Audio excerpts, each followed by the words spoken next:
about Nietzsche's techniques of transformation, or at least some of them. So the first claim that I need to make in a paper on Nietzsche's techniques of transformation is that Nietzsche is a philosopher who is interested in the possibility of deliberate transformation, and for whom this is possible. The latter question faces a particular difficulty in the context of Nietzsche's philosophy, which is how is agency, which allows us to deliberately take up certain techniques in order to transform ourselves, possible in the context of his challenge to our notion of a self or subject and his philosophy of the will to power. So I'll say something on these issues before turning to a necessarily rather brief description of what I think are three of the key techniques of transformation in Nietzsche's thought, which are mutually reinforcing.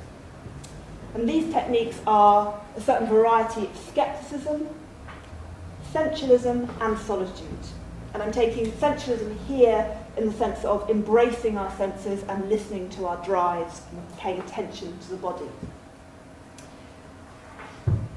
Now, the capacity to undertake these techniques or practices are exemplified by Nietzsche's three spirits, but I'm not really going to have time to talk in detail about that concept. But very briefly, these are figures who are capable of becoming gradually emancipated from the state of being the tame social animal that is modern man, and thus open up a possibility of a further transformation, perhaps to the overman, which is a being who would be able to affirm life even in the face of the most extreme formulation of nihilism, the idea that everything returns eternally exactly as it is now, and who, as a being beyond the human, can only be hinted at and never exactly described. So, sort of positioning myself in some disagreements you have in Nietzsche studies, I take seriously that Nietzsche is interested in the idea of a long-term transformation in humanity rather than just an idea of individual self-overcoming. So, on the first point, is Nietzsche interested in deliberate transformation? On one level, given his interpretation of the world is that it is will to power, and thus made up of multiple wills or perspectives that constantly assert themselves against other wills to power, always seeking to expand and grow, there is a sense in which change for Nietzsche is inevitable. The world for Nietzsche is a world of constant becoming and cannot be static. However, if we see the ascetic ideal, which is the current value system under which we live, as itself a kind of will to power, which takes the form of asserting itself by repressing the multiplicity of different wills to power, then at the heart of which is a particular idea of truth, we can see that, and I'll explain a bit why, that although there is a kind of ongoing change, there is also a kind of sort of stultification going on that Nietzsche is critical of. So, for the aesthetic ideal, there is only one truth, and this is something fixed and universal. The aesthetic ideal adapts, harnessing different groups, individual types, and drive within us, taking different forms, able to continue from its roots in Platonism, or as Nietzsche understands and represents Platonism, and there is an emphasis there on the ism, so, you know, as a wider movement, not just Plato. So it has roots, according to Nietzsche, in Platonism and moves into Christianity, and then beyond the denies of theism on into a certain role within science. Yet, even as it changes, it also limits the extent of change. So it changes and adapts as a will to power to ensure its own dominance, but at the same time is still asserting that there is one universal truth, and limiting the extent to which various wills to power can express themselves. So why would Nietzsche be interested in the possibility of a more radical change than that which the ascetic ideal allows? Well, Nietzsche believed both that there is something fundamentally nihilistic about the ascetic ideal, and that we're now facing a particularly urgent crisis of nihilism. And he also believed there are different possibilities for how we can respond to this crisis. So the ascetic ideal, typified by Christianity, is nihilistic, firstly in its denial of multiplicity and its suppression and condemnation of our various bodily drives. This is why it is an ascetic ideal, asceticism meaning in part self-denial and severity. To suppress the many drives within us and condemn our physical, bodily nature involves discipline and a kind of cruelty towards ourselves. By seeing a single and static truth as the measure of value, and the multiple and bodily world as a detraction from the good, the ascetic ideal is nihilistic because it is unable to affirm life in all its changing multiplicity. There is another sense in which it is nihilistic, however, which relates to Nietzsche's famous story of the madman. In The Gay Science, Nietzsche tells us of how a madman comes to the market carrying a lantern in broad daylight and declaring that God is dead. He asks, and this quote is on the handout, "Who gave us the sponge to wipe away the entire horizon? What were we doing when we unchained the earth from its sun? Whither is it moving now? Whither are we moving? Away from all suns?" Now this refers to how the ascetic ideal's success in establishing truth as the ultimate value and making dominant our will to truth amongst other wills and drives has also been its gradual undoing. The will to truth has now turned against Christianity and killed God. And in this act, we have taken away the horizon that gives us meaning, and we've lost the sun that gives us direction. And here I think there's a reference to Plato's allegory of the cave, in which the sun is serving as a metaphor for the illumination of the forms and truth.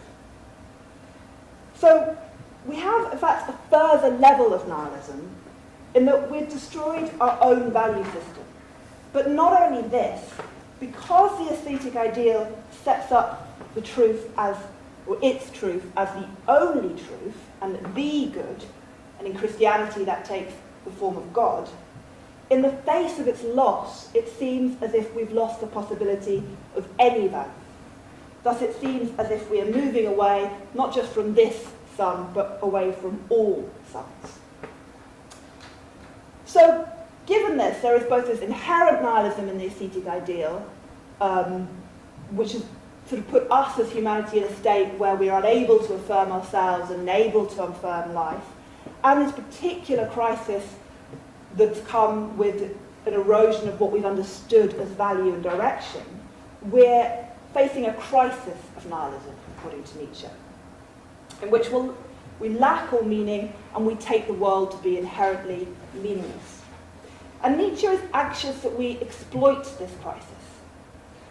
We could, as he says in his 1886 preface to The Birth of Tragedy, be once more metaphysically comforted and retreat back into a belief in God or gods or into some otherworldly replacement. But this would still be to fail to overcome the nihilism inherent in taking value to fundamentally exist in a world beyond. If we are to truly overcome nihilism and be able to affirm life, we'll firstly have to fully confront nihilism. That is, we'll have to let our will to truth show us not only the hollowness of our existing value system, but also its roots in our bodily drives, and the presence of these drives, or wills to power, in everything. Secondly, we'll have to change and be able to listen to and embrace these bodily drives, finding value in our own particularity. And these two elements will turn out to be mutually dependent. To be truthful in this new sense will require us to change, and it will also drive further change. And this form of new truthfulness involves taking up the practices of skepticism, solitude, and a certain kind of essentialism. So, in the remaining time, before I turn to those, I still want to address this problem of agency. So the first part was sort of why is Nietzsche interested in transformation? And there are lots of quotes, I think, that support the case that he is. But there is the problem of what agency could drive this transformation if the subject is just a fiction or invention?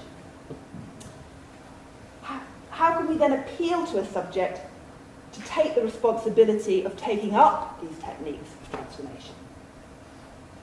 Well, first of all, it's not the case that there are no individuals for Nietzsche. While for Nietzsche the underlying reality of individuals is a multiplicity of wills to power, in his discussion of various types and historical figures, we can see he clearly recognises the existence and significance of individual persons. Nietzsche's criticisms of the subject have two targets. The idea of the subject as distinct from the world, rather than a recognition of the subject and world as interpenetrating wills to power, and the idea of the subject as an essential unity, rather than contingently structured by wills to power. And it's clear that despite these criticisms, there is still a subject who can be appealed to in order to engage in the process of deliberate transformation. Where, though, in a subject made up of multiple wills to power, do we locate the locus of change? The subject's multiplicity can be viewed, in fact, not as an obstacle to change, but as its prerequisite. So if we understand the self as consisting of various practices, drives, and habits, all of which could be considered wills to power, then we can see how a change in any particular practice, by taking up certain new techniques or ways of behaving, implies a change in the self. Hence, through the gradual alteration of some wills to power, the interrelation of these wills to power, and thus the self they make up, is altered. The locus of change is thus itself multiple and changing. How, though, can this decentralised change be directed and given coherence? Now, I have something to say about this, but I don't necessarily claim to have solved this. I think this is a real difficulty in Nietzsche. But what I would suggest is, so the problem really is, in the context of wills to power, we have a problem of locating perhaps a dominant intentionality or a coherent supra-intentionality within a multiplicity of intentionalities that can act as an agency for change. Now, as with the question of what changes, I would suggest the answer to the question of what directs the change need not be singular or static. The subject is tied together by its activity and not by any permanent point or directing centre. A will to power or collection of wills to power, or alliance of wills to power, is influenced by and dependent on other wills to power, and this locus can shift. So while consciousness is not, as Nietzsche insists, the kernel of man, or what is abiding, eternal, ultimate, most original in him, nor the unity of an organism, it can still operate as a catalyst to change. Without being seen as the only point of agency in a multiple subject, it can influence a project of transformation. So persuaded by Nietzsche's philosophy, we can choose to take up certain techniques to achieve certain ends, even though this is going to have other effects beyond any conscious control. And I would suggest, as I said, that these practices, skepticism certainly seems to be a question of an attitude or a conscious position or a relation to truth. What you'll see in terms of its relation to something like solitude and to a new engagement with the drive is that it doesn't sort of stop at the level of just being a question of consciousness, but will interact with the body more broadly. So, firstly, Nietzsche would have us cultivate a capacity for uncertainty and develop a species of skepticism that he thinks has not yet been demonstrated by his contemporaries.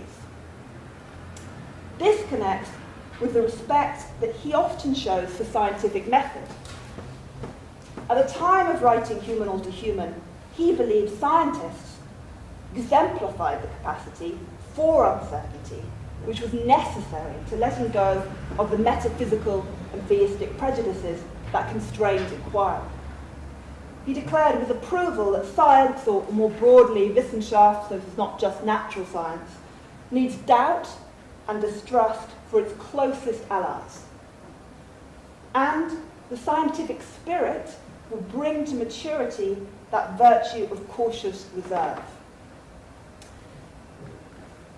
In his later work, however, Nietzsche comes to see the men of science as having failed to achieve the right kind of skepticism.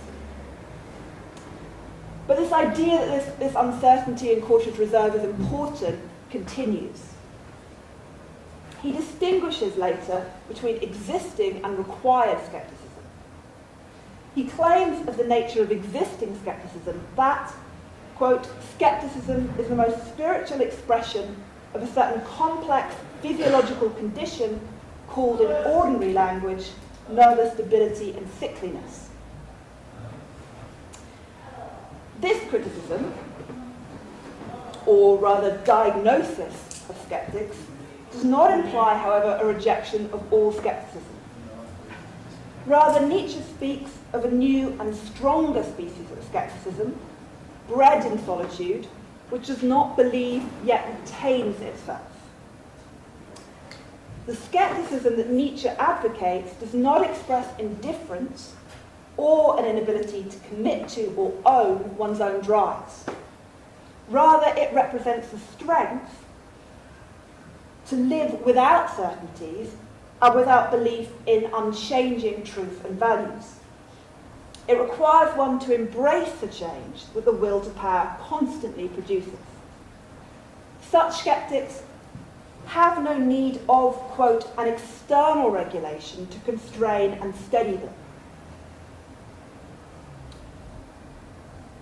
Now, given that the self has no impervious boundaries or fixed essence for Nietzsche, the idea is not to replace external regulation or values with internal ones found through introspection. Rather, as we become more aware, both of the particular drives that contingently form the evolving self and of the creative process of change, we can take responsibility for the creation and assertion of our own values. So there is a sense in which this comes from looking inside, but we're not finding some kind of fixed essence or teleology by doing that. Thus, what we're aiming at is captured, I think, in this quote from The Gay Science, again on the handout, that the spirit takes leave of all faith and every wish for certainty, practiced as it is in maintaining itself on tightropes and possibilities and dancing even beside abysses. So, rather than a skepticism which attempts to dissociate from the multiplicity that forms the self by holding itself apart from the many pros and cons, we become capable of a skepticism born of an awareness of these pros and cons. And this is going to require a cultivation of a new essentialism. I think this contrasts nicely, I don't have time to go into it, with Nietzsche's criticism of the objective men as well. So, and his more mature turning against the actual examples of people who have pursued science.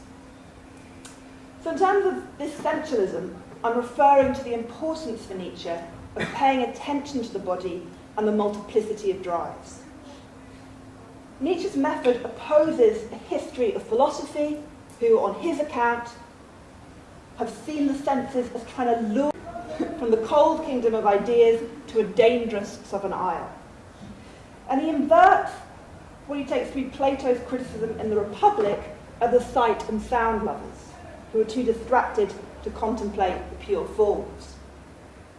So in Plato we have the statement that those who love looking and listening are delighted by beautiful sounds and colours and shapes and the works of art that make use of them, but their minds are incapable of seeing and delighting in the essential nature of beauty itself.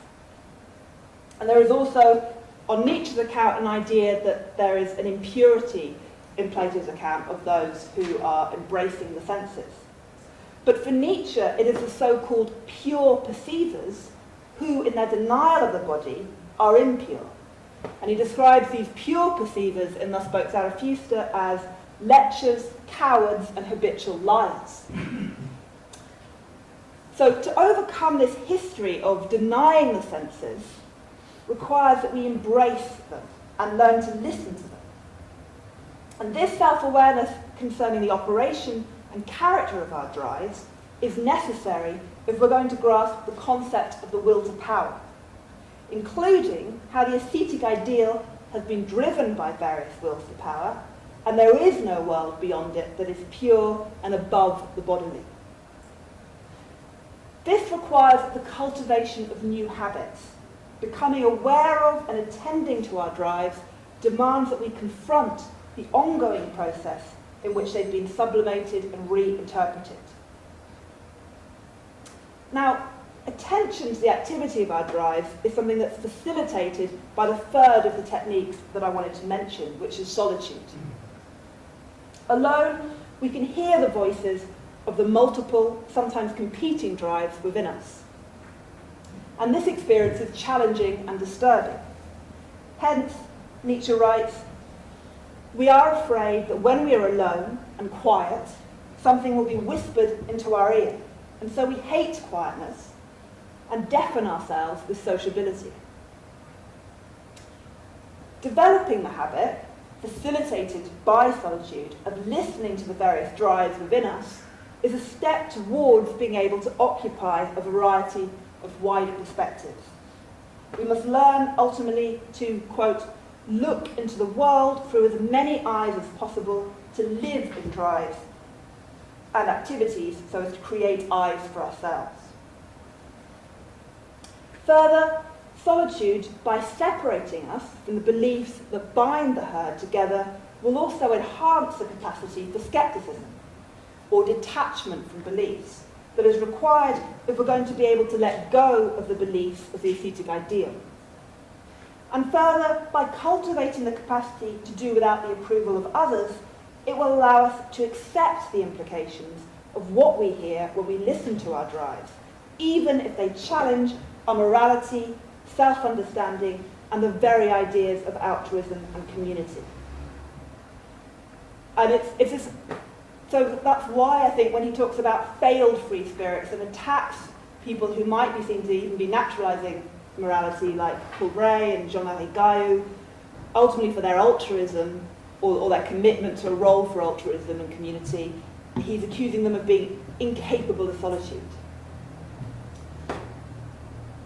So solitude and the desert in which it is experienced are consistently associated by Nietzsche with genuine truthfulness. And one point when you have a reference to that is again Zarathustra, where we have, "It is always in deserts that the truthful have dwelt."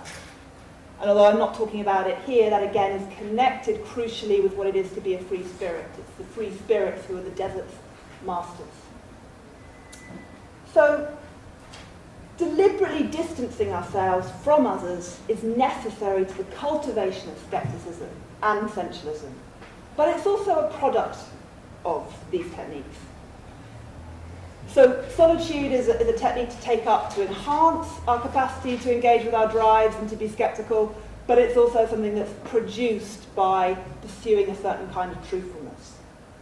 Because the understanding that attention to the drives and a willingness to let go of our existing beliefs will alienate us from others, or as Nietzsche dismissively refers to people, the herd, and the belief systems that bind them together. This isn't to say that, so solitude isn't an endpoint for Nietzsche. This isn't to say that a different kind of community couldn't evolve, but I think it is absolutely crucial as a path for him. And I'd also agree that that might be problematic. There may be, this focus on solitude may also produce limits in understanding. So I think there are issues about this focus on solitude, but it is very much there in the text. So solitude is both a technique of change and a result of it. I focus specifically, I'm interested specifically in this relationship to truth and these elements of skepticism and essentialism, but Horst Hutter has written an entire book on the various ways in which solitude is important. So it's something that we have to be capable of bearing if we're to undergo Nietzsche's process of transformation, which I think feeds into this sort of elitism that only some are going to be strong enough and able enough to withstand solitude to be able to take this potential path of the free spirit to be emancipated and transformed.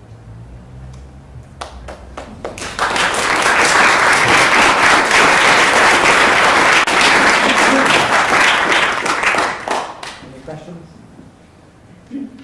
Mike? Thanks, Karina. That was great. I don't really have a very well-formed question. It was just about, I have a slightly different reading, I suppose, about the formation of subjectivity in Nietzsche. So I'm thinking of the genealogy of morality, where you have this moment where you have a weak force and a strong force, and they meet. And the weak force, it either meets a strong force or it meets a law that's been laid down, and it's no longer able to actualize itself in a certain way. And so what does it do? It turns against itself. And it seems to me, on my slightly quirky reading, that is the formation of subjectivity for the first time. So in other words, either a force meets a law or it meets a stronger force, and thereby a subject is formed. Now, Nietzsche says that that's the moment in the history of life where, well, that's the moment in the history of man where he becomes an interesting animal for the first time. And it just struck me that this is a very radical change. And it seems to me that this is the moment in history for Nietzsche is the most radical change. And I just wondered if, I don't know what to make of this, but I suppose I was wondering whether the changes, the transformations you're suggesting should take place at the end of this history were more or less radical than that. In other words, what I'm thinking of is the very strong masterly forces that you have at the beginning, which are entirely outwardly directed. They don't have this reflexive, this turning back on itself kind of nature. And I suppose I just wondered if, what to make of that. Whether would Nietzsche. So does it suggest that this sort of slave revolt in morality has irretrievably corrupted us in the sense that we will always be subjecting ourselves, we will always have that reflexivity, and we'll never be able to return to the time of the masters, if you like, this pure helpless? I definitely think we'd never ever be able to return to the time of the masters in Nietzsche, nor that he would think that was desirable.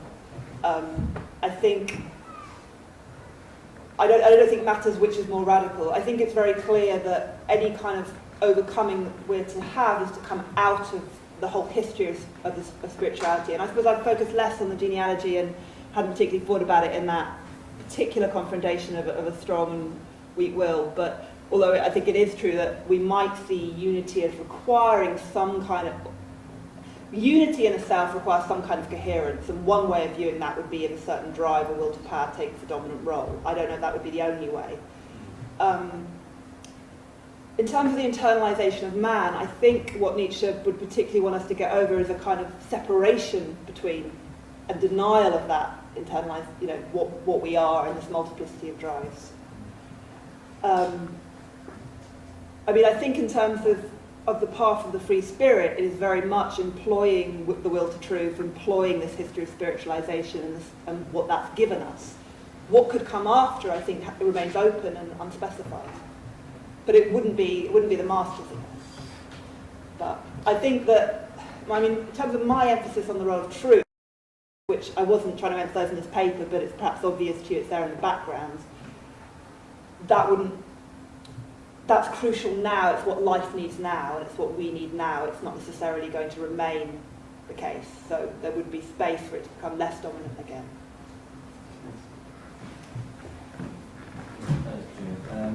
Just a question about knowledge. I was wondering, you talk about how consciousness can be used as a catalyst for transformation, and consciousness is one of those things that you always likes to constantly attack, but at the same time, as you say, it can be, it's the medium of which we are now in, thanks to this day, but the one we have to come out of. But I was wondering, with knowledge as well, Nietzsche often talks about kind of like almost like heroic philosophers or a new type of philosophy which can unleash this kind of creative transformation he's desiring. And I was wondering what you think about knowledge internal transformation, because it's something which you think covered about. Oh yeah, I think it's absolutely central to what I think is going on. So I think part of what's driving a transformation is a kind of understanding, but transformation is required for that understanding. So I think there is something close to, I think Foucault's right to sort of say that there's something in Nietzsche that's like an earlier form of philosophy where self-transformation is required for knowledge and knowledge is transformative of the self. In terms of the future philosophers, I think they're almost coming to the end of this because they've also got to be legislators. So perhaps that almost connects a bit with Mike's question that a certain strength or clarity in their own value is required. Where I think that the earlier stage is more critical. But I think it is a kind of self-knowledge where you understand yourself as will to power that allows you to see the world as will to power and will ultimately completely destroy the ascetic ideal, but will also contain the seeds of not just residing in nihilism, but being able to affirm something else, precisely because there's been a return to the body, rather than this sort of separating off and denial of your own drives. So like knowledge is cutting, like people says in the essay. Knowledge is a kind of cutting which can cut through to the weapon. Yeah, but there's a kind of thing going on in tandem that you only have that knowledge if you have a kind of reintegration with your drives, and the reintegration of the drives could also be what gives you a possibility of a response to the very nihilism that this new knowledge is going to throw you into. Okay. So I'm just trying to remember, you said before, right at the beginning, you said you were on the side of the debate that said that Nietzsche thought the society could transform as much as an individual could, or that. Where was it that you said? It was species, that it's not so much that some people think that the overman can just be dismissed in Nietzsche, and that the best way to see the overman is some kind of state that we would aim for individually, or that overcoming is just a kind of personal thing of how we deal with things. Whereas certainly beyond Geneva, I think the weight of the text is he's actually saying we could maybe be ancestors of the overman, but we couldn't be overmen, and that this really is a sort of cross-generational process in which he wants to breed a different type of human being, just as Mike was saying, the kind of type of human being we are now has come about historically and gradually. So it was that distinction I was making. Right. So that this is crucial as well. So that entails form of transformation as a whole, right? Okay. Agentive kind of the society has to act as one, like in Zarathustra. Except that there is that kind of idea that only a minority can be capable of it. So there's a rogue faction of humanity that's going to, breed the overman. Yeah. And so this comes out of it. So I was wondering, I wasn't sure when we were talking about the three different kinds of transformation, whether we're talking about societal transformation, individual transformation. And it seemed like maybe skepticism that could be a whole thing, but solitude obviously you can't have solitary societies. So yeah, I wasn't sure where. No, it's definitely individual. I think at this point, I think the middle late Nietzsche has given up on the hope of a kind of community project that you might find in some of the earlier works. And he's talking about a few individuals who could be free spirits. So first of all, very early Nietzsche, there's still an interest in community, and then there's a kind of belief that there are free spirits, for the people who are kindred to him and get what he's on about. And then there's this kind of, well, they don't even exist, there aren't any free spirits. Some people are strong enough and have the right kind of taste and potential to become free spirits. They would begin to transform such that they're receptive to Nietzsche's ideas, such as they're capable of new ideas and become future philosophers. What community would be later, I think, is difficult. I think that there's a sense in which he doesn't write about it or talk about it that much, and there might be a kind of naivety politically there. But I think he's also quite sceptical of any tendency to think in terms of a group as working against the need for the possibilities of experimentation. I do think that raises problems. So an idea that you would kind of be solitary and then maybe some kind of new community would be possible later might be problematic, to kind of think that you can separate the transformation and make it purely individual from the result being perhaps a different community. I'm not sure if that actually works, but I do think in the late work, it's the individual has become the focus on. In fact, there's a language in the Untimely Meditations about what culture is, almost moves on to the individual by the time of the Antichrist, where you're looking at getting over that kind of separation and getting a unity of expression. So a culture for Nietzsche, in the normative sense, because we don't have culture at the moment in his view, we lack it, is that there's a kind of a unity of expression between sort of the individuals and their art forms. And I think later it's the right kind of individual has a unity of expression between their drives and how they're actually acting and thinking. So you have each individual all pointing towards in their expression of their drive the same goal point. But as each other, no, I think not necessarily. Okay. More that they've achieved a unity. But Okay. previously he seemed interested in that as a cultural unity, and now it's that very language that has just been moved on to what an individual should achieve. I think we're probably going to have to stop there. So thank you, Katrin.